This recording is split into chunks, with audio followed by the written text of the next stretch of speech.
बहुत दिनों बाद आईपीओ आया है और एक अच्छा आईपीओ आया, मैं ये जरूर बोलूंगा, शुरुआत में ही बोल दिया मैंने। और ऑन ईएमआई के बाद एक वीडियो मैंने बस लास्ट बनाया था, वो था अनिल जी के बर्थडे के लिए मैंने 3 पिक्स दिए थे। और आज ये वीडियो बना रहा हूं सीएमआर ग्रीन टेक्नोलॉजीज लिमिटेड। अब ग्रीन टेक यानी कि सस्टेनेबिलिटी, और सस्टेनेबिलिटी ये सेक्टर या ये थीम मुझे बहुत बढ़िया लगती है। इनफैक्ट आने वाले दिनों में सरकार जबरदस्त तरीके से इस पर्टिकुलर थीम पे फोकस्ड रहेगी और बहुत सारे इनिशिएटिव्स आएंगे। ग्रीन टेक का मतलब समहाउ मुझे जो भी ये सस्टेनेबिलिटी है या ग्रीन एनर्जी है या ये पर्टिकुलर कंपनी रिसाइकलिंग की है, तो इस थीम में बहुत सारी चीजें आती है।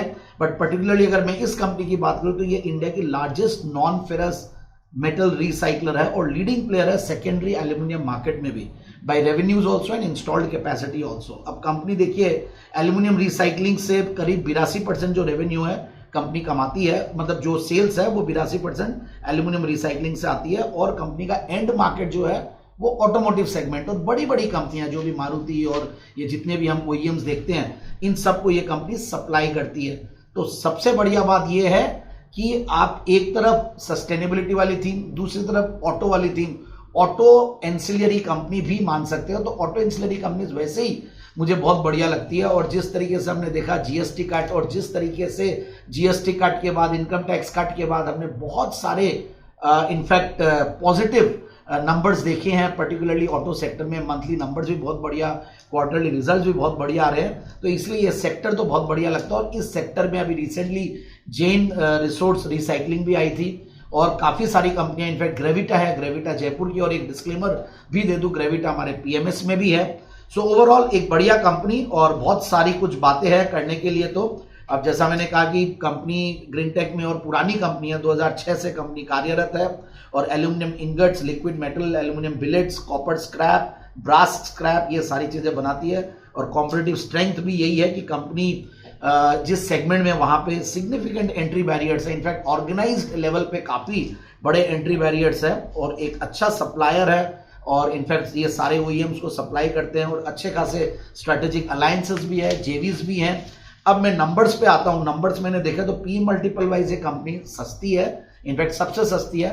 बट इसका ये मतलब नहीं कि बहुत अट्रैक्टिव है। साथ साथ एक और कैविएट जो है वो डेट इक्विटी रेशियो, अगर हम दूसरी कंपनियों से कंपेयर करें तो डेट इक्विटी रेशियो दूसरी कंपनियों में काफी कम है और इसमें काफी ज्यादा है। ये कंपनी में जो भी पैसा आ रहा है वो ओएफएस के रूप में 631 करोड़ रुपए आ रहा है। अगर कंपनी में फ्रेश इश्यू होता और अगर ये लोग कुछ डेट्स को रीपे करते तो और सोने पे सुहागा लग जाता। बट एनीवेज मैं बाकी सारी चीजें देख रहा था तो मुझे एक तरफ जो ईवी बाई इबिट्टा है वो यहाँ पे सस्ता है, कहीं कोई दिक्कत नहीं है।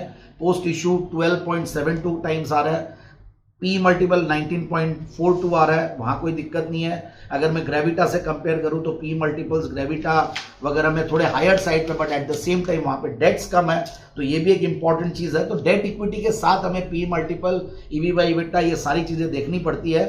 तो डेट सबसे ज्यादा अगर मैं पॉन्डी ऑक्साइड से कंपेयर करूं, ग्रेविटा से करूं, भारती रिसाइकलिंग एक छोटी कंपनी है इन सबके मुकाबले, और जैन रिसोर्स रिसाइकलिंग, इन सबको देखता हूं तो सबसे ज्यादा यहाँ पे डेट्स आते हैं। So which is a disadvantage. But overall मुझे लगता है कि कंपनी बढ़िया है, क्योंकि मैंने एंकर इन्वेस्टर्स की लिस्ट देखी तो स्ट्रॉन्ग सेट ऑफ इन्वेस्टर्स आए हैं, उसमें भी कोई दिक्कत नहीं है।